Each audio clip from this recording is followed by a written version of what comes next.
policía.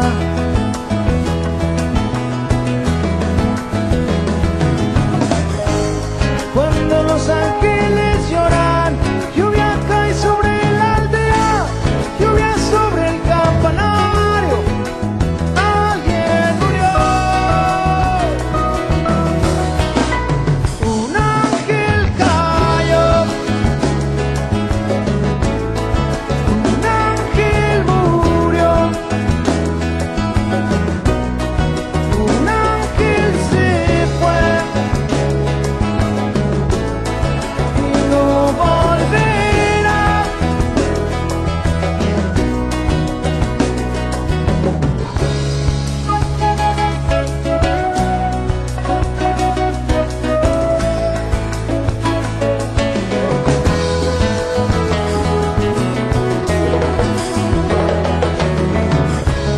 Cuando el asesino huía, Chico Méndez se moría, la selva sonaba en llanto.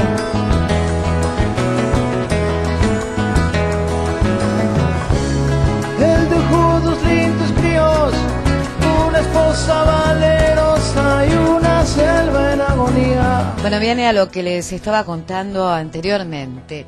Maestros, presidente de la República, se reunieron y hablaron de convivencia escolar necesaria. Estábamos hablando hace un rato de convivencia ciudadana. Bueno, esta es a escala de bajitos.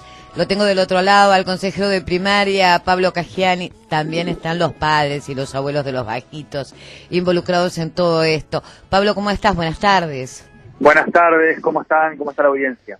Y bueno, creo que la audiencia está bien, ¿eh? Con el sol me parece que la está llevando hoy. O la vamos llevando de mejor manera. Afuera del sol está bravísimo. Sí, ya lo sufrí, te voy a decir ahora, porque te imaginarás que el ventanal me hace efecto invernadero. Pablo, bueno, se reunieron con el presidente de la República. La manifestación, bueno, de los maestros que ya conocemos, ¿no? Sobre determinadas situaciones que se han dado y que obviamente hay que parar. Sí, acá hay, capaz que para poner un poquito de contexto, en realidad hay una preocupación que es bastante general entre los colectivos docentes, la Federación Uruguaya de Magisterio, las asambleas técnico-docentes, primaria, y ese tema lo toma presidencia ya a principios de este año, cuando se reúne con la FUM, y se comienza a intentar buscar las formas de abordar el tema desde las escuelas, fundamentalmente en lo que tiene que ver con cultura de paz y convivencia. De hecho, primaria, desde finales del año pasado, a partir de también un episodio lamentable de agresión, había conformado un grupo de trabajo dentro de primaria para ver qué alternativas se podían encontrar para abordar ese tema, y hay un grupo donde está la OEI, la Organización de Estados Iberoamericanos, la Inspección Técnica, la Asamblea Técnico Docente, la FUM, el Movimiento de Educadores por la Paz, algunos maestros jubilados. Es decir, hay un grupo de gente preocupada por esto de ubicar la cultura de paz y lo que es el derecho a la paz y la construcción de mecanismos de convivencia, no solo dentro del ámbito escolar, que es algo que es una actividad natural de la escuela, digamos, eso de incorporar reglas y formas no violentas de resolver los conflictos, sino hacerlo en actividades con las comunidades. Y en ese sentido se está trabajando, se viene terminando de delinear un proyecto que implica intervenciones comunitarias por parte de las escuelas, en una semana que probablemente sea en el mes de noviembre.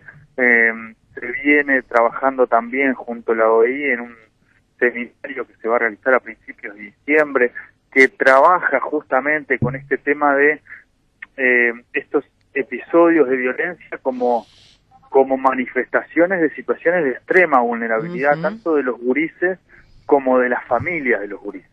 Es decir, en general, cuando el estallido violento explota en la escuela, es porque hay una situación de vulnerabilidad o violencia atrás de ese núcleo familiar, y por lo tanto tenemos que, no solo la escuela, sino toda la matriz de protección social, mirar acciones que sean preventivas y que garanticen derechos, en definitiva, porque llegar a esos niveles donde uno resuelve con un golpe o con un empujón, está dando cuenta de falta de intervención de la matriz de políticas públicas en esa situación. Está bueno lo que decís, ¿no? Detrás de esa manifestación que se puede tener en el ámbito escolar o en otros, en definitiva, ¿qué pasa en el hogar, no? ¿Qué pasa con el niño o la niña? Barrio, ¿qué pasa en el trabajo? ¿Qué pasa en la relación de pareja? ¿Qué pasa en la relación familiar? Es decir, ahí los quienes resultan siempre víctimas son los gurises y también las mujeres.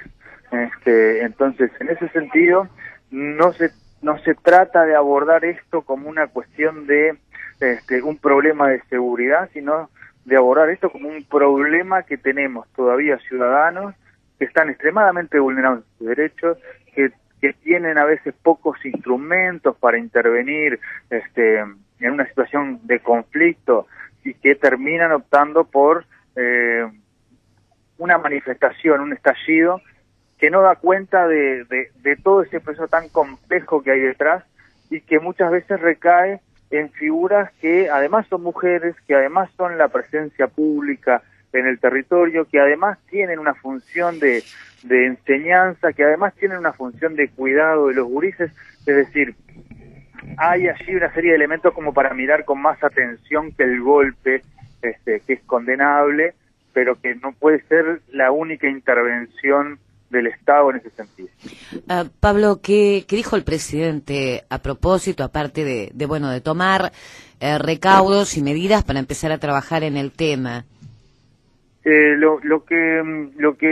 novedad del día de ayer es que efectivamente se asume la necesidad de utilizar los espacios que están previstos en la ley de servicios de comunicación audiovisual,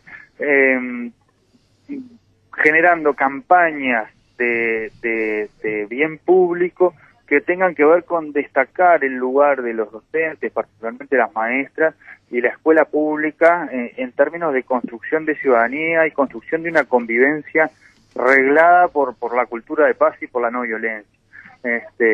Porque también este tipo de manifestaciones dan cuenta del lugar a veces donde algunos sectores de la sociedad pueden llegar a poner a la escuela o a los límites que impone la escuela.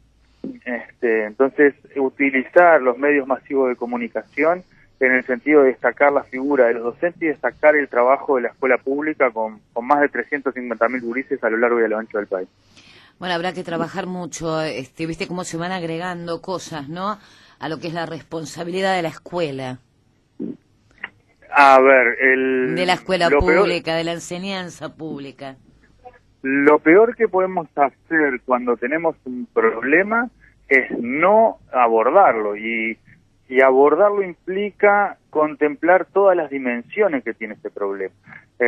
Muchas veces se cuestiona cómo afecta un paro luego de un golpe a un docente, y es cierto que de repente no es la mejor medida, pero también es cierto que es una alerta que tiene la sociedad de que hay determinados lugares, determinados espacios donde no se puede admitir formas violentas de resolver los conflictos.